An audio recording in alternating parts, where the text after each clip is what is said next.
Hello बच्चों, कक्षा 12 हिंदी विषय के अंतर्गत हम श्रद्धा मनु के 3 वीडियोस देख और सुन चुके हैं। आज आगे के काव्यांश को कवर करते हैं। आइए देखिए।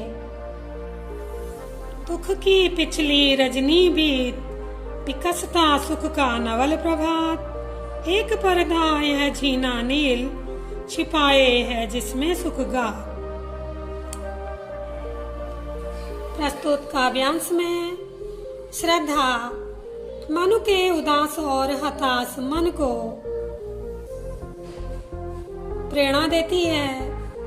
वह मनु के मन को सांत्वना देते हुए कहती है कि दुख की पिछली रजनी बीत, दुख की पिछली काली रात के बीच विकसता सुख का नवल प्रभात। दुख की पिछली काली रात के बीच सुख का नया सवेरा विकसित होता है।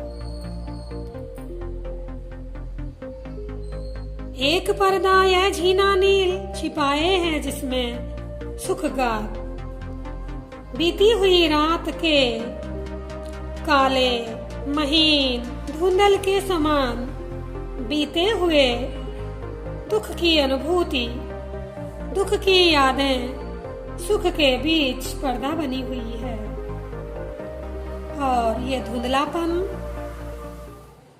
ये सुखमय भोर होने का, सुखमय सवेरा होने का, सुखों का सवेरा होने का संकेत है। एक पर्दा यह झीना नील, जिस प्रकार से रात्रि और सुंदर सवेरे के बीच में भोर होने से पहले का हल्का काला धुंधलापन जो होता है, उस धुंधलेपन के हटते ही, उस हल्के धुंधलेपन के हटते ही सुंदर सवेरा खिल जाता है। उसी प्रकार श्रद्धा मनु को समझाते हुए कह रही है कि दुख का अब उसी प्रकार अंत होने वाला है, जिस प्रकार प्रातःकाल के समय से पूर्व जो हल्का अंधेरा रहता है, उस हल्के अंधेरे के मिट जाने पर सुखद सवेरा होता है। उसी प्रकार जीवन में दुख का अनुभव, दुख की अनुभूति उस सुखद सुखमय जीवन का पूर्व संकेत है। जिसे तुम समझे हो अभिशाप, जगत की ज्वालाओं का मूल, ईश का वह रहस्य वरदान, कभी मत इसको जाओ भूल।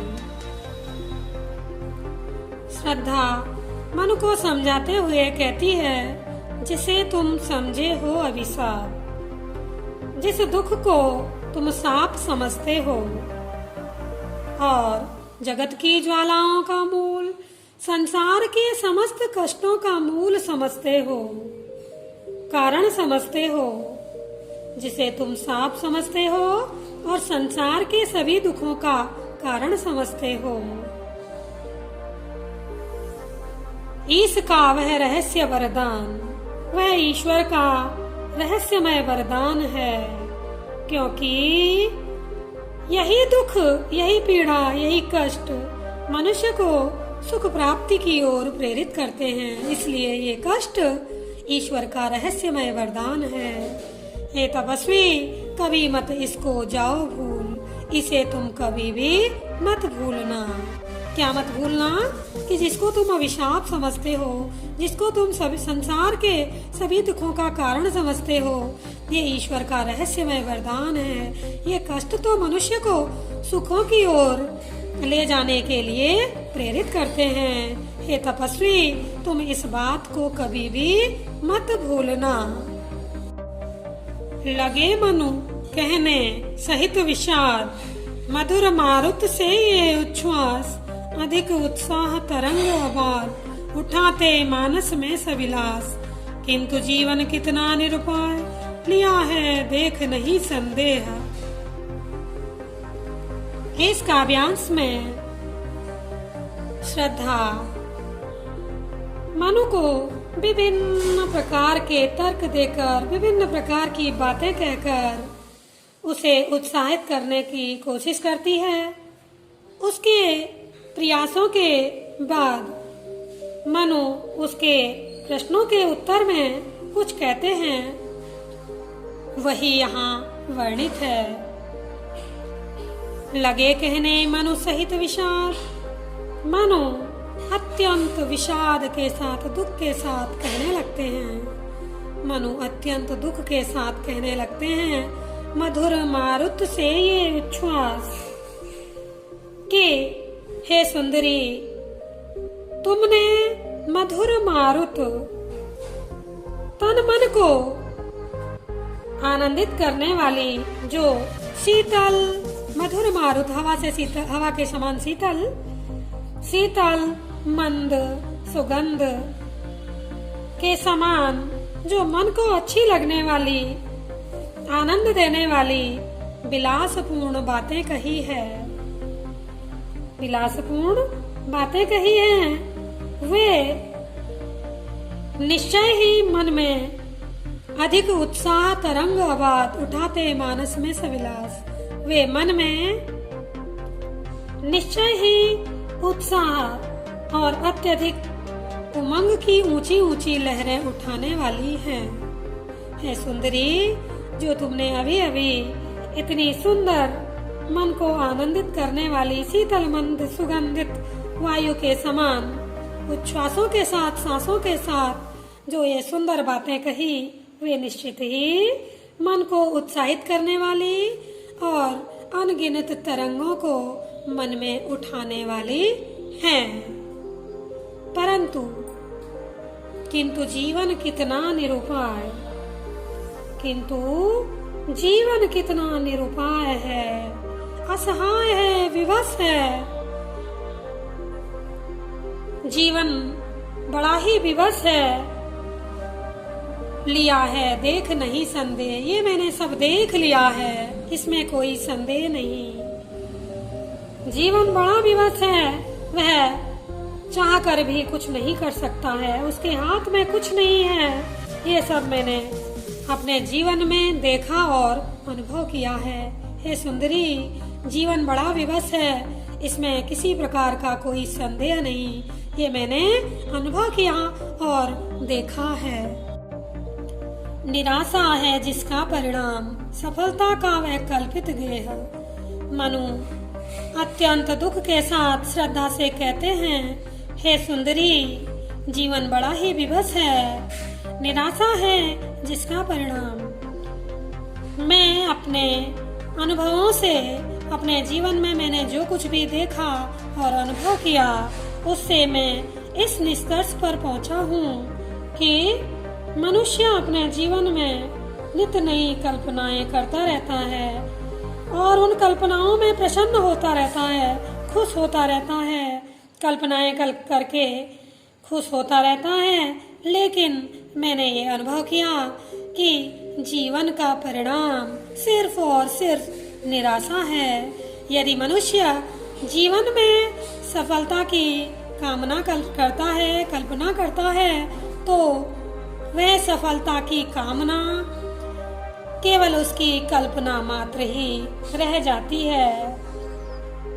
वास्तव में यदि विचार करके देखा जाए तो इस जीवन का परिणाम निराशाजनक ही है, क्योंकि मृत्यु तो निश्चित है और मनुष्य कभी भी खुशी खुशी मौत को गले लगाना नहीं चाहता है, लेकिन फिर भी उसको मृत्यु आती है, निराशा ही उसके हाथ लगती है। इसलिए हे सुंदरी, जीवन में यदि कोई प्रसन्न रहने की कल्पना करता है तो प्रसन्नता उसकी केवल कल्पना मात्र ही रह जाती है।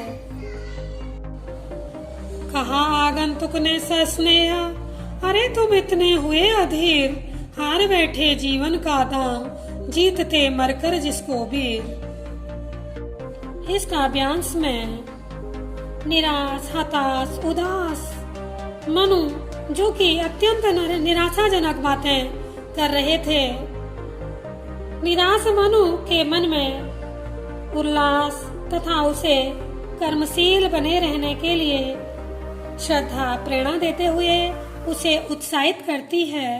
कहती है, कहा आगंतुक ने सस्नेह, जो आगंतुक थी, अभी अभी आई जो सुंदरी श्रद्धा थी, उसने स्नेह सहित कहा, बड़े ही प्रेम से कहा कि अरे तुम इतने हुए अधीर, अरे ऐसा प्रतीत होता है कि तुम अपना धैर्य खो बैठे हो, अधीर हो गए हो, तुम बड़े अधीर हो गए हो, हार बैठे जीवन का दांव और अपने जीवन में उस सफलता को प्राप्त करने के लिए, उस सफलता को प्राप्त करने के प्रति निराश हो चुके हो। जीतते मरकर जिसको वीर, जिसे कर्मशील, जिसे कर्मवीर, साहसी पुरुष कठिन परिश्रम को आधार बनाकर प्राप्त करते हैं। अरे तुम इतने अधीर हो गए हो और इतने अधीर हो गए हो, अपने धैर्य को खोकर जीवन के उस दांव को भी खो बैठे हो, जिसे वीर पुरुष, साहसी पुरुष, जिसे अपने परिश्रम के बल पर, अपने साहस और हिम्मत के बल पर, अपने कर्म वीरत्व के बल पर जिस तत्व को प्राप्त करते हैं, तुम्हें भी कर्मशील होना चाहिए। जिस दांव को तुम खो बैठे हो, उसको प्राप्त करने के लिए तत्पर हो जाना चाहिए। तप नहीं केवल जीवन सत्य, करुण यह क्षणिक दीन अवसाद, तरल आकांक्षा से है भरा, सो रहा आशा का आह्लाद। तप नहीं केवल जीवन सत्य। मनु को श्रद्धा तपस्वी के वेश में देखकर कहती है कि केवल तप करना ही जीवन का सत्य नहीं है, केवल तपस्या करते रहना जीवन का सत्य नहीं है। करुण यह क्षणिक दीन अवसाद, दीनता करुणा के भावों से ओतप्रोत तुम्हारी यह दीनहीन मन की स्थिति, करुणा दीनता के भावों से भरी हुई तुम्हारी यह दुखी मन स्थिति क्षणिक है, कुछ समय ही रहने वाली है। इस शोक के सागर में तुम कुछ क्षण तक ही रह सकते हैं। तरल आकांक्षा से है भरा, क्योंकि जीवन तो प्रगति के, उन्नति के तरल आकांक्षाओं से भरा हुआ है, अभिलाषाओं से, आशाओं से भरा हुआ है, क्योंकि जीवन तो उन्नति के, अभिलाषाओं से, इच्छाओं से तथा प्रसन्नता से भरा हुआ है। अतः सो रहा आशा का आह्लाद, और वह अभिलाषाओं और इच्छाओं के आह्लाद को तुम्हें जगाना होगा। तुम उन उम्मीदों को, उन आशाओं को अपने हृदय में जगाओ तथा आह्लाद पूर्वक जीवन जियो, उत्साह पूर्वक, प्रसन्नता पूर्वक जीवन व्यतीत करो। प्रश्नों की दृष्टि से पहला प्रश्न सभी जगह समान है, जो काव्यांश का शीर्षक तथा कवि लिखो। काव्यांश का शीर्षक श्रद्धा मनु तथा कवि हैं जयशंकर प्रसाद जी। अगला प्रश्न, दुख को रहस्यमय वरदान क्यों कहा गया है? क्योंकि दुख ही मनुष्य को सुख प्राप्ति की ओर प्रेरित करती है, इसलिए दुख को रहस्यमय वरदान कहा गया है। अगला प्रश्न, श्रद्धा मनु को किस प्रकार उत्साहित करती है? श्रद्धा मनु को अनेक प्रकार के तर्क देकर उसे जीवन के प्रति उत्साहित करती है। अगला प्रश्न हो सकता है, श्रद्धा की बातों के विषय में मनु ने क्या कहा? श्रद्धा के बातों के विषय में मनु ने कहा कि वैसे तो तुम्हारी बातें अत्यधिक मन को उत्साहित तथा मन में अनेक तरंगों को जगाने वाली है, परंतु मैंने जीवन का सत्य, जीवन बड़ा ही विवश है, जीवन के सत्य को देख लिया है। जीवन में यदि सफलता की कल्पना की जाती है तो वह सिर्फ और सिर्फ कल्पनाएं मात्र ही बनकर रह जाती है। अगला प्रश्न हो सकता है, जीवन के हारे हुए दांव को कैसे जीता जा सकता है? तो जीवन के हारे हुए दांव को उत्साह के साथ कठिन परिश्रम करके जीता जा सकता है।